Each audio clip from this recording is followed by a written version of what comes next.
Greetings and bienvenue, Midnight Crew. Thank you for returning to this broadcast. And welcome to new viewers joining us for the first time. If you like a video, then feel free to subscribe. Thunderbird. The Thunderbirds of North American legend were almost exact equivalents to the Old World rocks, giant predatory eagle-like or vulture-like birds with supernatural powers. Thunderbirds inhabit the folklore of many regions, but are more closely associated with certain locales such as Pennsylvania, the Mississippi River Valley, and the Enchanted Valley in Olympic National Park, located in the Pacific Northwest. The Thunderbird of folklore and the Thunderbird of cryptozoology are two different things, though.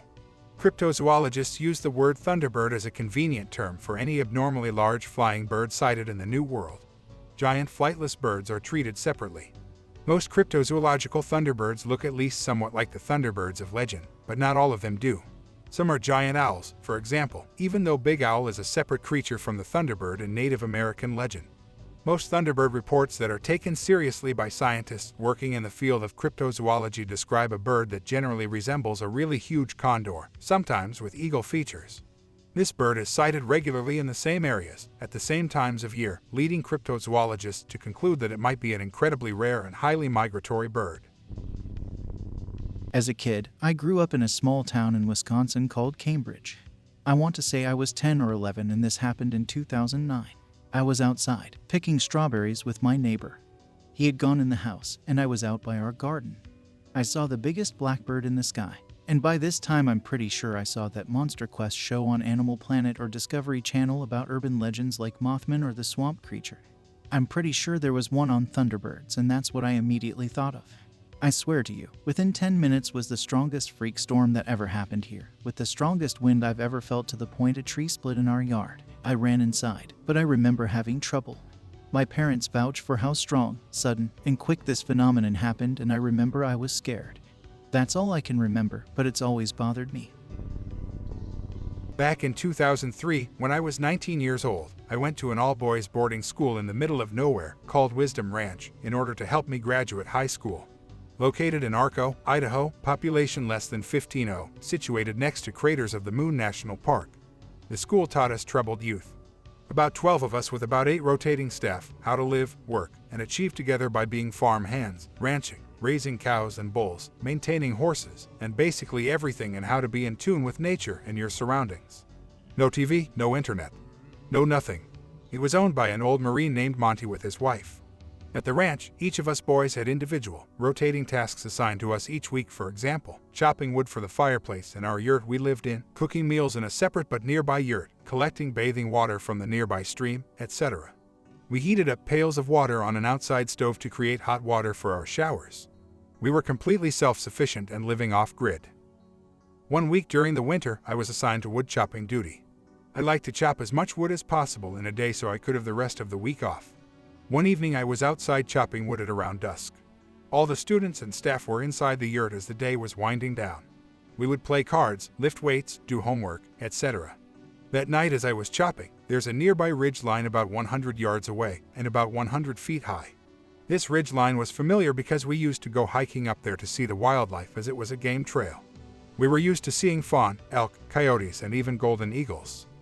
So the year I was there, I was very used to seeing the local wildlife in abundance. As I was chopping, the sun was just barely illuminating that very ridge line as dusk turned to night. I remember there was an Aurora Borealis that night, so I wanted to stay out and chop wood while waiting to see my first Aurora Borealis. But then, something caught my eye. Something on the red ridge line was big enough at that distance. An elk would be big enough to catch my eye. I looked up and saw the biggest bird I'd seen in my life. It was perched on a boulder I was familiar with, because I remember standing next to it while on my many hikes around it. The boulder rock was as tall as me, 6 feet tall and as round as a dinner table. The bird I was looking at was taller than the rock. I would guess 7 feet tall. I don't know how long it had been there, but as I looked at it, I remember it was very still, almost as if it were looking at the day's last sun rays, almost like it were basking in it. Glowing pink, red, and yellow from the sunset. It was literally the most majestic thing I've seen in my life, and it still is all these years later. It remains one of my most vivid memories and will be so until the day I die. To this day, I've never claimed to see a Bigfoot, UFO, ghosts, or anything extraterrestrial, cryptid, or paranormal. But I know what I saw was a Thunderbird that evening. I looked at it and was completely mesmerized. Never in fear. I've read how some Bigfoot witnesses are paralyzed in fear and wish they'd never seen it. I had the opposite feeling. Completely at ease with what was happening. Something compelled me to stay totally still so it wouldn't get spooked by me and leave.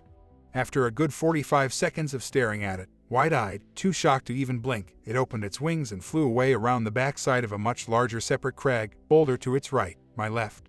It spread its wings and flew to its left and back around behind the mountainside, and it was completely out of sight. Its wingspan was easily as wide as the length of a school bus. It wasn't black like a crow, and it didn't resemble a pterodactyl like some people claim. It was just this absolutely colossal bird whose color mimicked the colors of the sunset. We had a Native American man named Steve who would come out to the ranch out of his own kindness and use a teepee he built for sweat ceremonies for us who wanted to partake. They were very spiritual. I told him, but nobody else, about what I witnessed, and he believed me. He said it was the Thunderbird. Now I know the Thunderbird is an actual living, breathing thing as I am. And I'm blessed to have seen it. My wife told me of an experience she had recently while heading to the camp of the hunting club that she and our son-in-law belonged to. What she described to me sounds a lot like a Thunderbird, and she's not the only one who saw it. Below is a narrative of what she told me.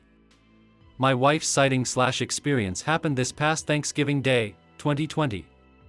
We did our Thanksgiving celebration the day before as she and our son-in-law headed, they were not traveling together, to their hunting camp on Thanksgiving Day in preparation for the opening day of firearms season for deer the following Saturday.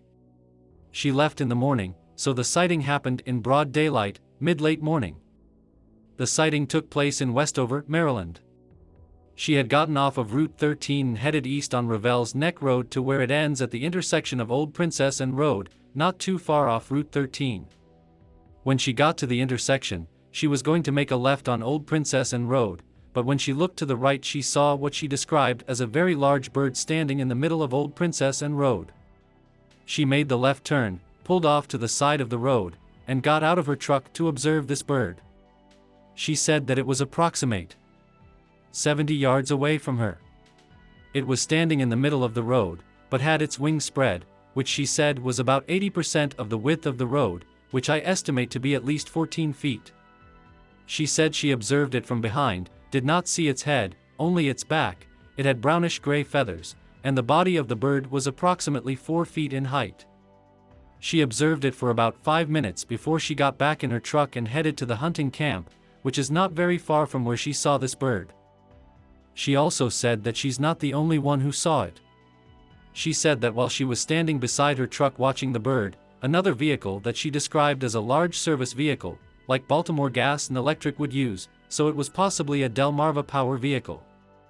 She said that there were 2 occupants in the vehicle and that when the vehicle pulled up to the same intersection that she had just turned from, the driver looked at her and she pointed towards the bird.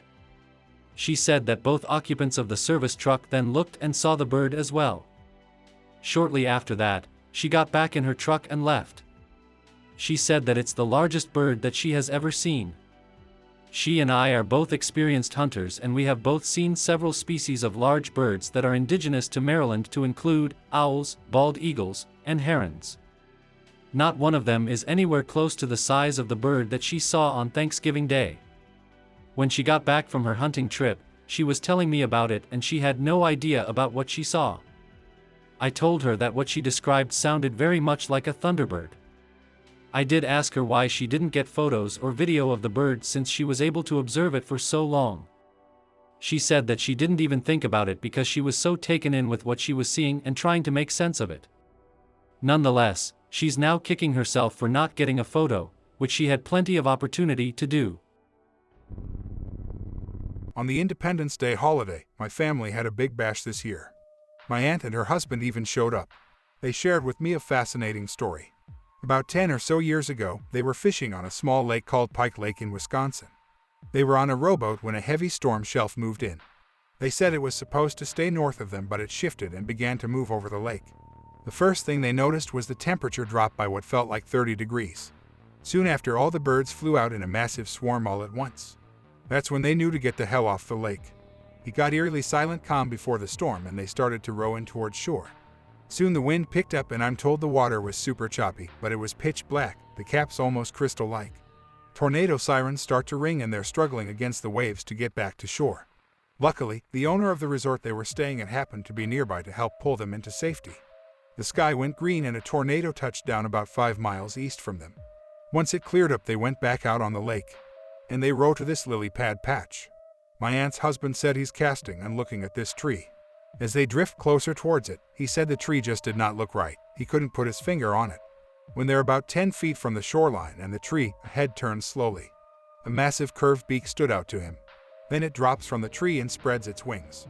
They say the span was massive, at least 15 to 16 feet. He screams to my aunt. Look at the size of this thing. It swoops over them close enough to see the detailed veins on the feathers. They said it was a dark gray with a purplish sheen to it. As it flew off, it didn't flap its wings like a typical bird trying to attain lift. It was very slow and steady, and they could hear the whoosh, whoosh with each flap. To this day they swear to this account. They said they know for sure it wasn't a heron or sand crane. The curved beak was more aligned to some kind of hawk, but it was bigger than any hawk they'd ever seen, including eagles. When I mentioned that their story and description reminded me of the Thunderbird, my aunt's husband seemed kind of like something finally clicked, as if he'd never considered that before. I pulled up a picture of some Native American totems with the Thunderbird present, and I could see the color drain from his face. I swiped to an artist's rendition of what one may look like, and he says, You know, I've never considered that, but I swear that's what it had to be. It looked almost like that's exactly, just a slightly different color. I'd never seen anything like that before or since. Now, I'm not saying that what they saw wasn't something explainable or misidentified. However, their sincerity and knowledge of the local wildlife.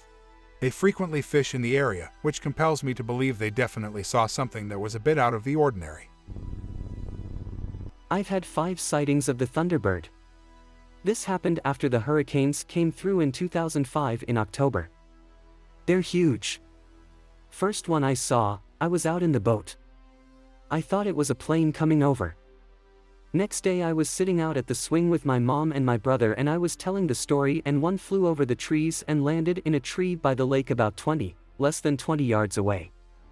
I've seen the eyeballs, and this bird, I can tell you, it's got a hook beak and it's between 12 and 15 feet and they're amazing. The one I saw, there was a juvenile with it. A smaller one. It's feathered, a beautiful hawkish-looking bird. My brother stood up and said, "What is that?" It was just sitting there with the juvenile. The juvenile landed and the big bird came over the trees. There's about a section about 30 yards wide between the trees and the lake. I don't know. I mean, it's the most unusual. I've been wanting to tell this story for so long. And then when it flew away, it's the most amazing thing I've ever heard anyone say before, but the wings almost touched tip to tip and it made a circle as it flew away. I could see it fly across the lake. It didn't make a sound. I couldn't hear it. I could see its eyeballs though. That's what was amazing. The thing saw us and just took off, you know. I was within 20 yards of it. Where I grew up in Chattanooga, Tennessee, right behind my grandmother's house, there was a cemetery. Behind that were railroad tracks. Behind that was some government property that everybody always called the TNT. And I was always told they tested bombs, ammunition, tanks, and other stuff back there during World War II. When we were kids, we would always walk back in there, just wasting time in the woods. It was 8,000 acres of just rolling hills up and down, all over the place.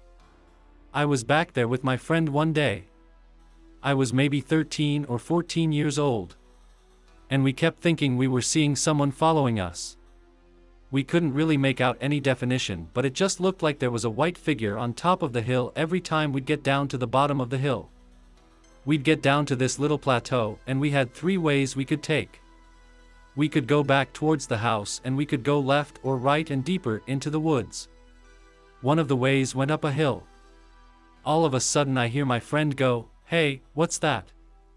I look up in the tree and there is this gigantic bird sitting in the top of the tree, up near the top branches. Before I could even turn up and look at it, I heard this giant whooshing sound behind us, and whatever it was following us. It took flight and landed right next to the other one in the tree, and when it did, it broke the tree limb. The limbs came crashing down, a big loud sound. Both took off into the air, wingspan larger than I ever wanted to imagine at this point. These birds were big enough to carry off a human being. You could definitely hear it. I mean, it was like a whoosh. It was me and my friend Marco, and there were two of the birds. After they flew off, we kind of skedaddled real quick. Then a couple of weeks later we went back out into the woods. I've got a rifle, he's got a little handgun. You know, we think we're badass. We went out to the same tree, and you know, there was this branch, freshly broken, the same one they were sitting on, as big around as, I'd say maybe a coffee can, maybe a little bigger, snapped straight off the tree like it was just broken. That was the last time I went back into those woods, and they've now turned it into a Volkswagen plant in Chattanooga. The encounter occurred on July 6, 2005 at about 11:30 p.m. I had a long day in San Diego, then afterward going to the beach at Del Mar, California for some surf fishing. I arrived at my home in San Marcos about 11 p.m. After cleaning my fish and showering, I was very tired. I went out to my carport for a smoke and a look at the night sky. I looked north, thinking about a recent UFO sighting and wondering what it's all about. In the distance, at a couple hundred feet, I saw a faintly visible moving object that flitted from side to side. Whatever it was, it reflected light from the streetlights. Its side-to-side movement was so fast, I couldn't tell if it was one object or two. The object then zipped directly over my neighbor's house across the street. By this time, I was certain I'd never seen anything like it. It continued to move side to side, in a space of approximately 50 feet. It then stopped and I observed it more clearly. It had big eyes and wing-like appendages, and was probably 2 to 3 feet in width. It remained still, and I could see wavering reflections from its wings, which were not beating like a bird's, but showed shimmering reflections from the streetlights. I felt the hair on my head rise all the way down my back to my ankles. It appeared to be looking at me as I smoked my cigarette. I felt threatened, and said out loud, "I see you." Then it went from stationary to out of sight, right over my head in an instant. I came out from under my covered carport, and turned to follow its movement. Immediately, it zipped into view directly above my head, obviously studying me.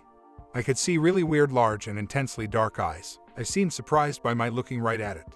It didn't like being seen. My apprehension rose even higher. It turned away and disappeared like a shot. It had a bird-like shape, but was thicker.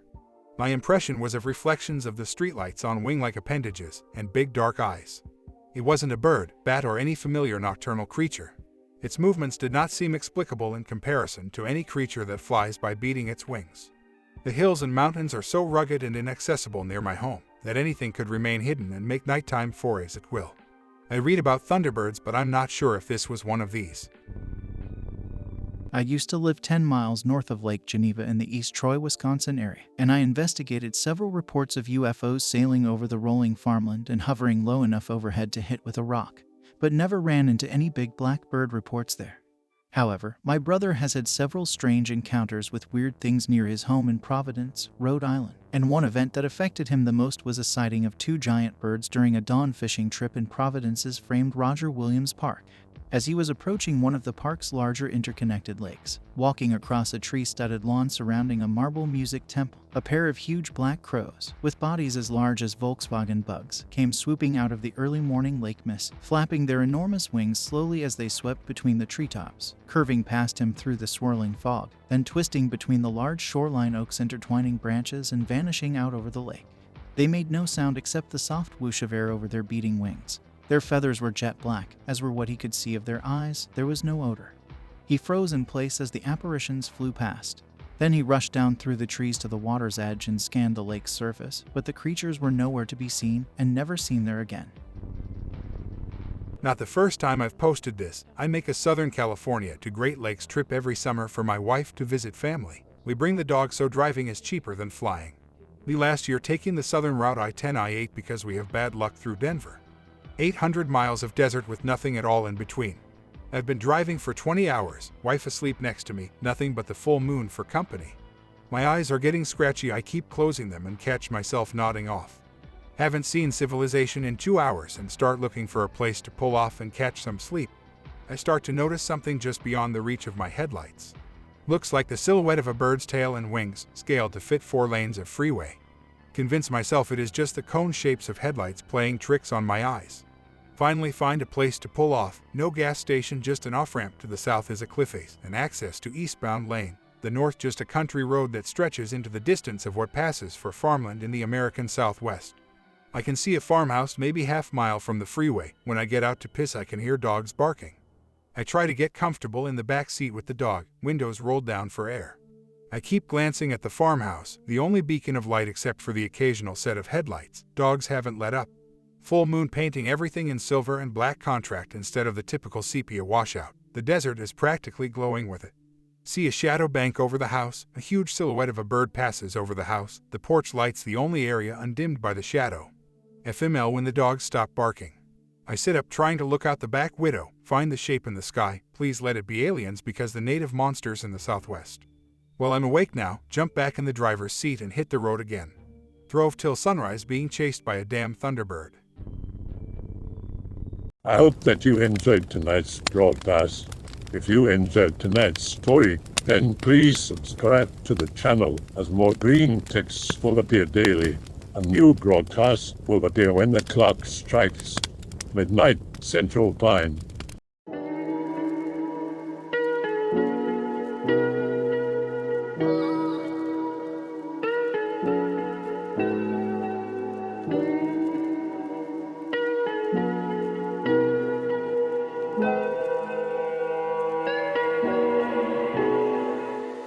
Remember to check out the Odyssey page in the description for a second archive of the channel's videos.